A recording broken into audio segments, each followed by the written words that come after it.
जय हिंद दोस्तों, मैं आशु गौर आप सभी का स्वागत करता हूं।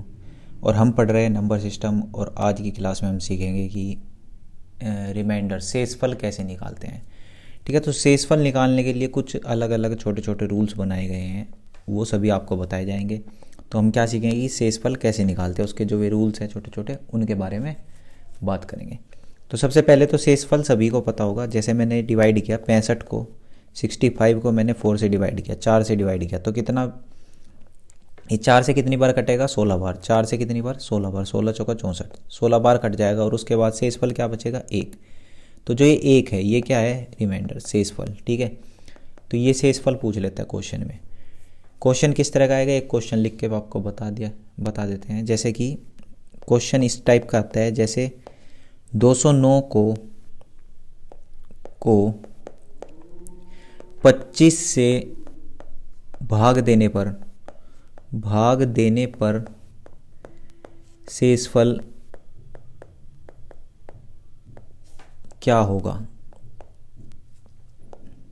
तो इस तरह का क्वेश्चन आपसे पूछा जाता है पेपर में। तो 209 को जब 25 से भाग करेंगे, तो ये तो क्वेश्चन क्योंकि आसान है तो आप सभी कर लोगे इसको। 25 से भाग करोगे, 25 अठे 200, और कितना बच गया, 9। तो जो ये 9 है, ये हमारा शेषफल है और यही इसका आंसर होगा। ठीक है, क्योंकि ये क्वेश्चन तो इजी था, सभी कोई कर लेगा इसको। ठीक है, नेक्स्ट आगे देखते हैं। पहले कुछ प्रॉपर्टी देखते हैं। जैसे हमारे पास एक नंबर है, क्या नंबर है हमारे पास, 130। ठीक है, 130 है हमारे पास। ठीक है, और इसको डिवाइड करना है किससे, 17 से डिवाइड करना है, मान लो। ठीक है, तो 17 से इसको डिवाइड करना है, तो कितनी बार कटेगा ये, 17 चिक्का 100, तो 17 सत्ते 119। कितनी बार कटा भाई, 17 सत्ते 119। तो बच गया क्या, कितना बचेगा यहाँ पे, 11। तो 11 क्या है, हमारा शेषफल आया। ठीक है, 11 क्या आया, शेषफल आया। अब अगर देखो मैं 130 को क्या लिख सकते हैं भाई, 80 + 50 भी लिख दूं मैं, तो कोई फर्क नहीं पड़ा भाई, 130 ही है ये। ठीक है, अब अगर इसको भी 17 से डिवाइड करूंगा मैं, 17 से, तो 17 से 80/17 + 50/17, 17 से जब इसे डिवाइड करोगे तो कितना आएगा भाई, 17 चौका 68, 17 पंजे 85, 17 चौका 68। तो कितना बचा यहाँ पे, 17 पंजे 85, कितना बच गया भाई, 12। तो पहले वाले में कितना आया, 12 शेषफल आया, और दूसरे में 17 दूनी 34। ठीक है, 17 दूनी 34, कितना बचा यहाँ पे, 34, 16। ठीक है, तो यहाँ पे क्या बचा था, शेषफल 12, और ये बचा था 16। तो जो ये शेषफल है दोनों से बच के आया, क्योंकि यहाँ पे ऐड हो रहे थे ये, तो इनको एक बार और ऐड कर दो। तो कितना आ जाएगा भाई, इनको ऐड करने के बाद 2 8 28, और फिर इसको क्योंकि 28 पे तो एक बार और पहाड़ा चल जाएगा 17 का, तो एक बार और डिवाइड करोगे, 17 एकम 17, बचा कितना, 11। तो आंसर जो है यहाँ से भी क्या आया, 11 आया शेषफल। तो मैं क्या समझाना चाह रहा था आपको कि अगर संख्याएं हैं हमारे पास, कोई भी संख्या है, जैसे यहाँ पे 130 थी। ठीक है, अगर उसको ऐसे तोड़ तोड़ के भी तुम भाग करोगे ना, तब भी शेषफल पर कोई फर्क नहीं पड़ेगा, शेषफल वही आएगा जो पहले आ रहा था। ठीक है, दोनों स्थिति में क्या आया, 11 शेषफल आया। ठीक है, इतनी बात सबके समझ में आ गई होगी। चाहे अगर इसके बीच में कभी माइनस होगा तो भी कोई फर्क नहीं पड़ेगा, प्लस होगा तो भी कोई फर्क नहीं पड़ेगा। एक क्वेश्चन और कर लेते हैं, इसी को लिख लेते हैं, वरना जैसे ये 130 था, तो 130 को अगर मैं लिखना चाहूँ तो ऐसे भी लिख सकते हैं भाई, 150 माइनस कितना, 20। 150 में से 20 घटा दो तब भी कितना आएगा, 130। अब इस वाले की कहानी देख लो क्या होगी। जब 150 को 17 से भाग करोगे तो कितनी बार कटेगा बताओ, 17 सत्ते 119, 17 अट्ठे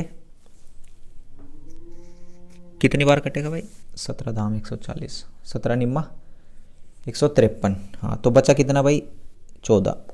कितना बचा, 14 शेषफल यहाँ से। और जब -20/17 है, तो ये एक बार कटेगा, यहाँ से कितना बचेगा शेषफल, 3। ठीक है, अब देखो ये 14 और यहाँ से 3, बीच में क्या है, माइनस का निशान, तो 14 - 3 कितना आ गया, 11। तो शेषफल जो है यहाँ से भी 11 ही आया। ठीक है, तो जो मैं समझाना चाह रहा था शायद आप समझ गए होंगे कि अगर हम संख्या को तोड़ भी देंगे ना, प्लस में तोड़ दो, माइनस में तोड़ दो, गुना में तोड़ दोगे, भाग में तोड़ दोगे, तब भी शेषफल पर कोई फर्क नहीं पड़ेगा। तो शेषफल तो क्या है, 11 ही आया है हर स्थिति में। ठीक है, इतनी बात सभी के समझ में आ गई होगी। अब चलते हैं नेक्स्ट। इसके बाद देखिए, तो शेषफल के बारे में तो समझ में आ गया, शेषफल कैसे निकलता है, क्या शेषफल होगा। ठीक है, छोटी सी बात है, कोई इसमें इतनी बड़ी बात अब तक नहीं आई। ठीक है, अब एक और चीज़ जो मैं समझाना चाह रहा हूँ वो क्या है, जैसे मान लो हमारे पास एक क्वेश्चन आया। क्या क्वेश्चन है, 200 बटे में 36। ठीक है, 200 और बटे में 36। अब पूछ रहा है इसमें शेषफल क्या होगा। यहाँ पे हमें क्या निकालना है, शेषफल। ठीक है, शेषफल निकालना है। तो जब भी ऐसा क्वेश्चन होगा तो हम क्या करेंगे भाई, क्योंकि हमसे तो वही आता है ना एक ही तरीका, 200 बटे 36। हम क्या करेंगे, 4 से काट देंगे, 4 से काट देंगे। तो 4 नम 36 और 4 से 4 पंजे 20, 50 बार कट गया। और फिर 9 से इसे भाग करेंगे, 9 पंजे 45। ठीक है, तो बच गया कितना, 5 शेषफल बच गया। ठीक है भाई, 9 पंजे 45, 5 कितना आ गया, शेषफल। तो क्या 36 से जब मैं 200 को भाग करूंगा तो शेषफल, ये कहाँ गया, हाँ, तो क्या अगर मैं भाई 36 से 200 को डिवाइड करूंगा तो क्या शेषफल 5 ही आएगा, नहीं, ये 5 शेषफल नहीं आएगा। क्योंकि देखो हमने यहाँ पे क्या किया, हमने इसको सिंप्लीफाई किया। कैसे सिंप्लीफाई कर लिया भाई, भाग कर दिया दोनों तरफ, 4 से नीचे और 4 से ऊपर भाग कर दिया। ठीक है, तो ये सिंप्लीफाई होने के बाद क्या आया, हमारा शेषफल 5 आया। ठीक है, तो फिर भाई 200 से अगर 36 को डिवाइड करेंगे तो क्या शेषफल आएगा, तो जो जिससे हमने इसको सिंप्लीफाई किया था ना, 4 से भाग किया था भाई हमने, तो फिर बाद में यहाँ पे जो भी रिमाइंडर आया उसमें क्या करना पड़ेगा, 4 से गुना करना पड़ेगा। भाई तुमने क्या किया था, 4 से ऊपर नीचे काट दिया था, 4 नम 36 और 4 पंजे 20। तो यहाँ पे रिमाइंडर को 4 से गुना करना पड़ेगा, 4 पंजे 20। तो जो 20 है ना वो इसका सही शेषफल होगा। ठीक है भाई, इतनी बात समझ में आ गई होगी। एक और एग्जांपल से समझ लेते हैं। जैसे कि मैं आपसे पूछ लूँ कि 190 को किससे डिवाइड करना है भाई, 27 से। ठीक है, ये 300 लो, अब ये थोड़ा कटेगा तो इससे 27 से डिवाइड करना है। तो बताओ शेषफल क्या होगा, शेषफल अब बताना है शेषफल क्या होगा। क्योंकि देखो ये बड़ी बड़ी संख्या होती है तो डायरेक्ट डिवाइड करने में थोड़ी सी दिक्कत होगी। तो हम क्या करेंगे, इसे थोड़ा सा सिंप्लीफाई करेंगे। क्या किया भाई मैंने, 3 नम 27 और 3 ही कम 3, 3 3 9, 130 बटे 9 आ गया। ये कितना आ गया, 130 बटा 9। लेकिन मैंने कहीं से भाग किया इसे, उसे साइड में लिख लिया करो। मैंने क्या किया, 3 से भाग किया ऊपर नीचे। ठीक है, अब इसे 9 से काट दो। 9 से जब डिवाइड करोगे तो 9 ही कम 9, बच गया कितना, 4, 40। ठीक है, और 9 चौक 36, बच गया कितना, 4। मतलब शेषफल क्या आ गया हमारा, यहाँ पे 4 आ गया शेषफल। ठीक है, अब जो ये शेषफल आया, अब जिससे मैंने सिंप्लीफाई किया था उससे इसमें गुना कर दो, 3 चौक 12। तो 12 इसका जो है सही आंसर होगा। ठीक है, 12 क्या होगा, इसका सही आंसर होगा। इतनी बात समझ में आई।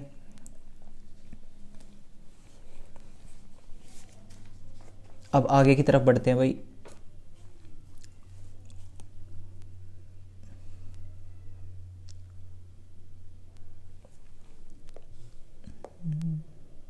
चल नेक्स्ट पेज पे करते हैं। अगला वही सवाल लिखोगे आप लोग।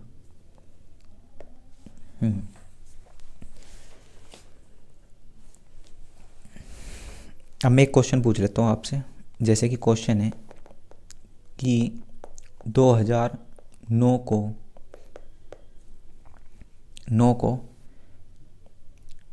9 से भाग देने पर क्या शेषफल होगा।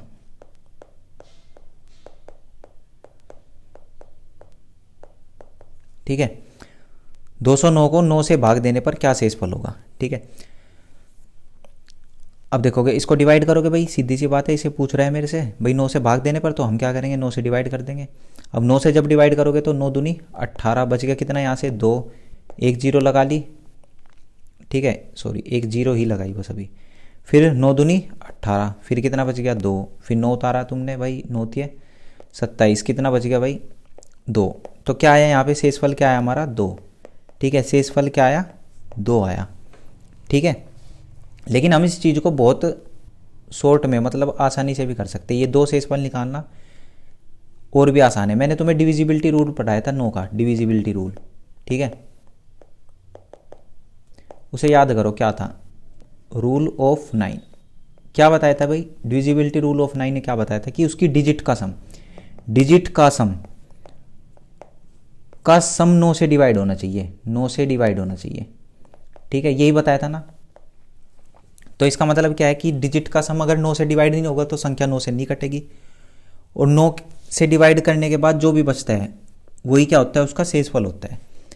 जैसे यहाँ पे क्या है 2009, तो हम क्या करेंगे इनकी डिजिट को जोड़ दो, 2009 की डिजिट को जोड़ो, जैसे 2 में 0 0 कुछ नहीं फर्क पड़ेगा, 2 और 9 कितना हो गया 11, कितना आ गया भाई डिजिट का सम 11, लेकिन इसे सिंगल डिजिट में लेके आना है, जब तक जोड़ते रहो, 11 को फिर जोड़ोगे कितना आ गया 2, तो 2 ही इसका राइट आंसर होगा। देखो यहाँ पे भी 2 आ रहा था शेषफल, यहाँ पे भी, मतलब जो उसका डिजिट का सम होगा ना वही उसमें शेषफल बचेगा, ठीक है।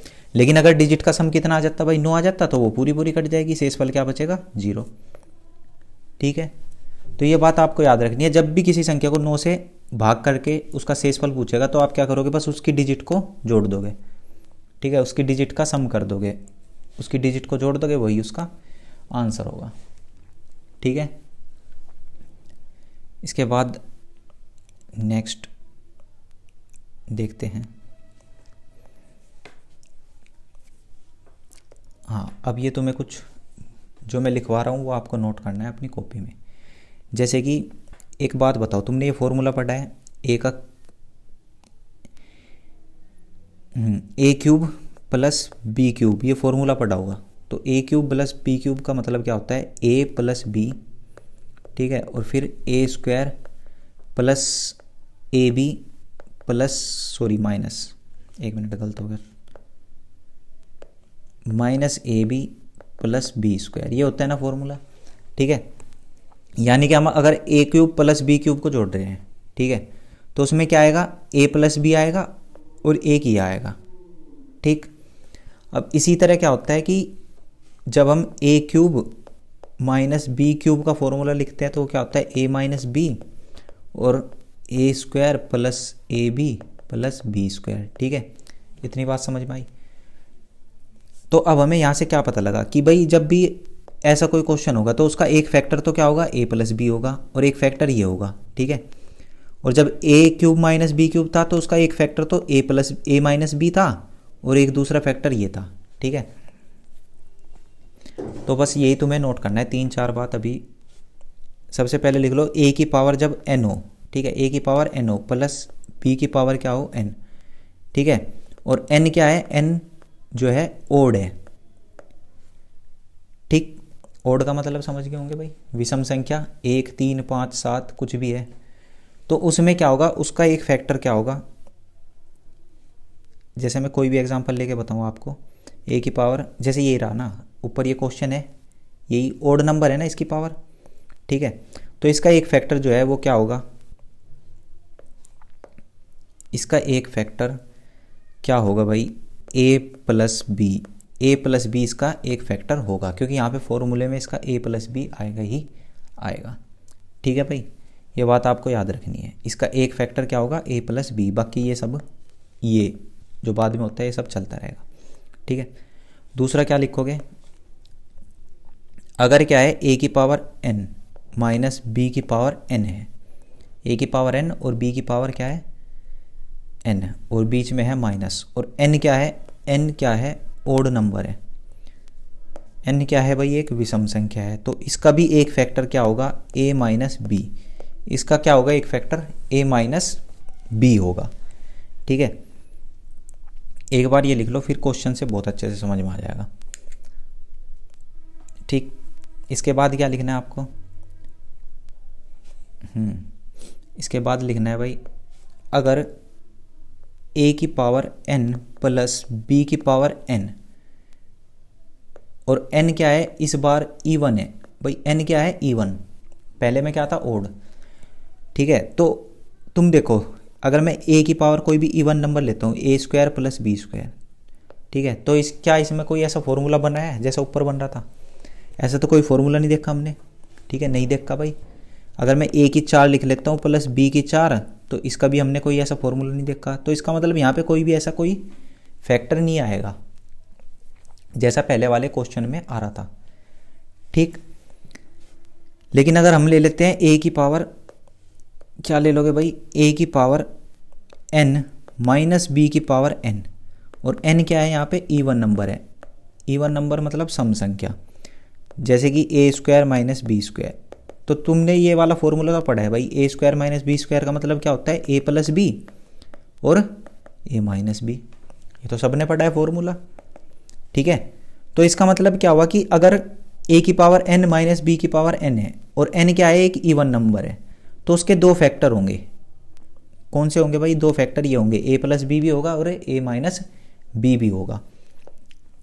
जैसे a की 4 माइनस बी की 4 लिख लो तुम, तो इसका क्या फैक्टर होगा, a minus B, A square minus B square लिख दोगे इसको, और a square plus B square लिख दोगे। इसका तो कुछ नहीं बनेगा, लेकिन इसका फिर तोड़ दोगे तुम, a माइनस बी और a प्लस बी। तो क्या ये फैक्टर आ गया यहाँ पे भी? हाँ भाई यहाँ पे भी आ गया, ठीक है। तो अगर a की पावर n माइनस बी की पावर n है और n क्या है इवन नंबर, तो उसका एक कॉमन फैक्टर ये होगा ही होगा। कौन सा भाई? a प्लस बी और a माइनस बी, ठीक है। और अगर ये इवन नंबर है और बीच में प्लस है, तो इसका कोई कॉमन फैक्टर नहीं होगा यहाँ पे, ठीक। इससे ऊपर क्या बताया था? हाँ, कि अगर a की पावर n प्लस b की पावर n है और n क्या है ओड नंबर है, जैसे कि a की पावर 1 प्लस b की power 1, a cube plus b cube, या a की पावर 27 प्लस b की पावर 27, इस तरह का कुछ भी है, ठीक है। तो उसका एक कॉमन फैक्टर क्या होगा? a प्लस बी होगा, ठीक। और अगर a की पावर n माइनस b की पावर n है और n क्या है ओड, ठीक, जैसे कि a cube minus B cube, ये दिखाई नहीं दे रहा होगा, एक मिनट। हाँ, जैसे कि a cube minus B cube, या a की पावर 55 माइनस बी की पावर 55, तो इसका भी क्या होगा? एक कॉमन फैक्टर क्या होगा? a माइनस बी होगा, ठीक है। ये बात आपको याद रखनी है, ठीक है। अब देखो इस पर क्वेश्चन कैसे बनते हैं, क्वेश्चन देख लेते हैं। क्वेश्चन में क्या होता है? हाँ, जैसे कि आपसे पूछ लेगा कि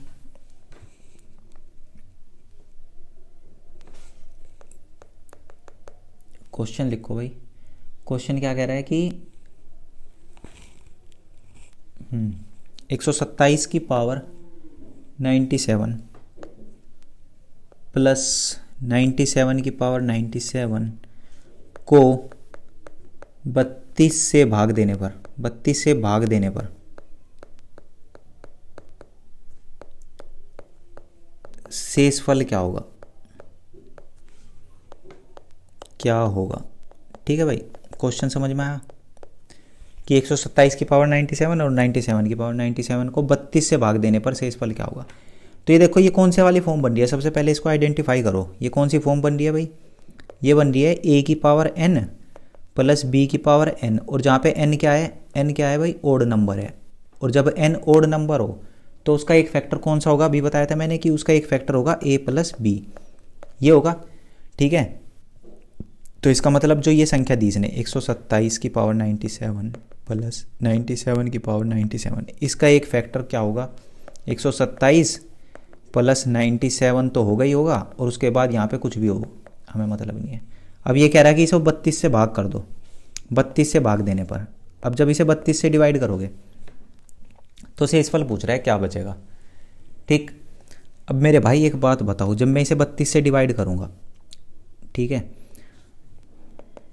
तो शेषफल क्या बचेगा एक बार चेक कर लेते हैं। देखो 7 और 7 14, ठीक है, 9 और 2 11 और 1 12 का 2 का हासिल हुए 1 और 2, 224 बटे 32।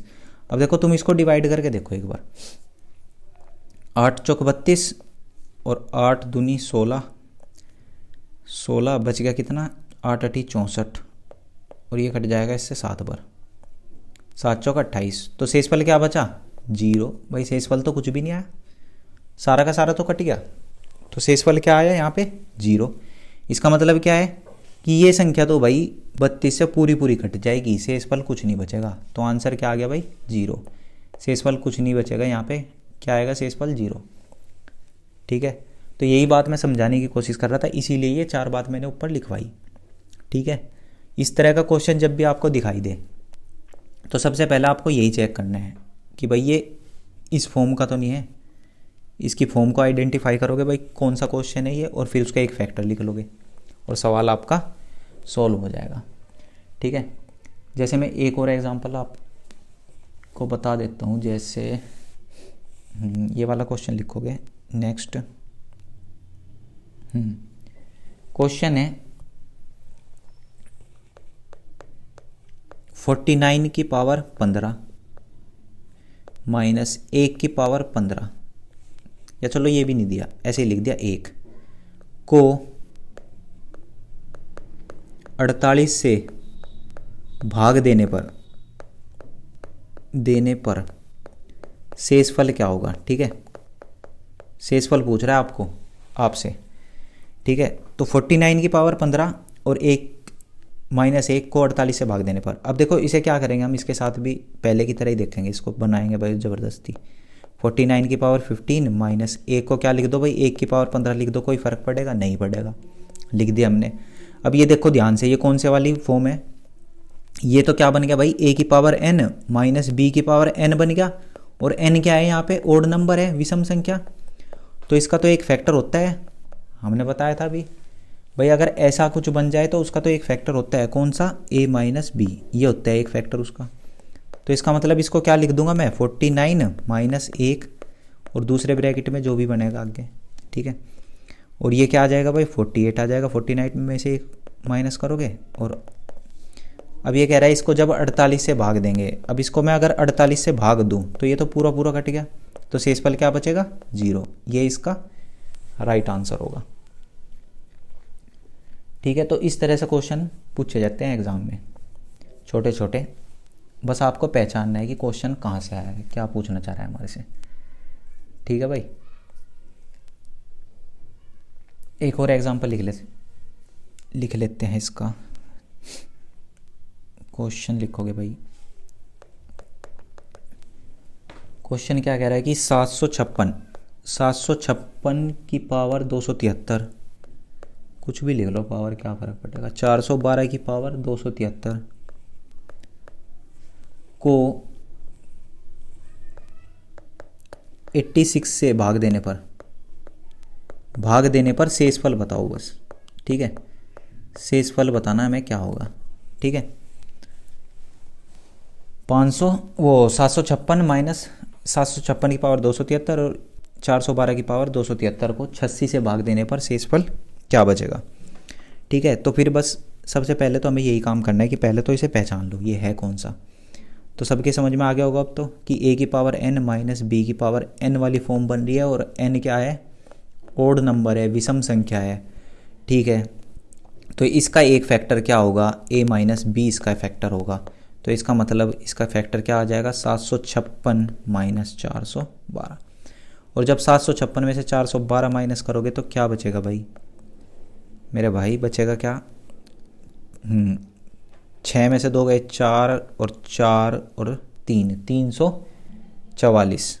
अब ये कह रहा है कि इसे 86 से भाग देने पर शेषफल क्या आएगा। अब इसको 86 से डिवाइड करके देख लो। ठीक है, तो देखो भाई चेक करो क्या बचेगा शेषफल,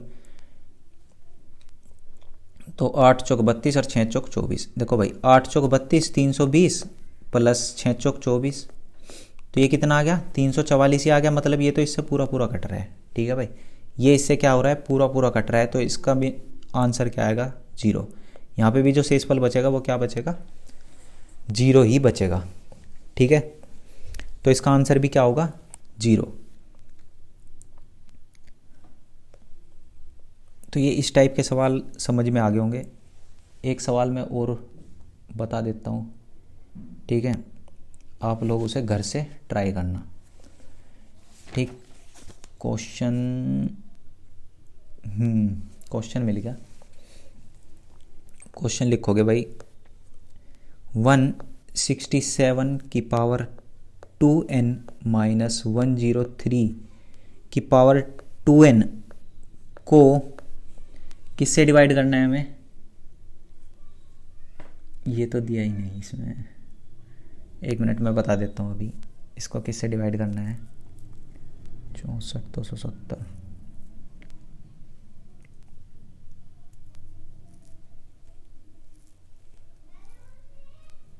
ये क्या क्वेश्चन ही अधूरा है, कोई नहीं मैं दूसरा लिख देता हूँ क्वेश्चन। ये हाँ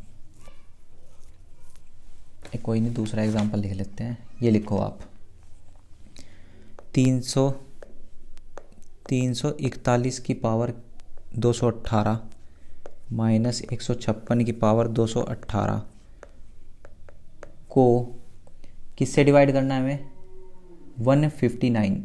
ठीक है, किससे डिवाइड करना है 159 से भाग देने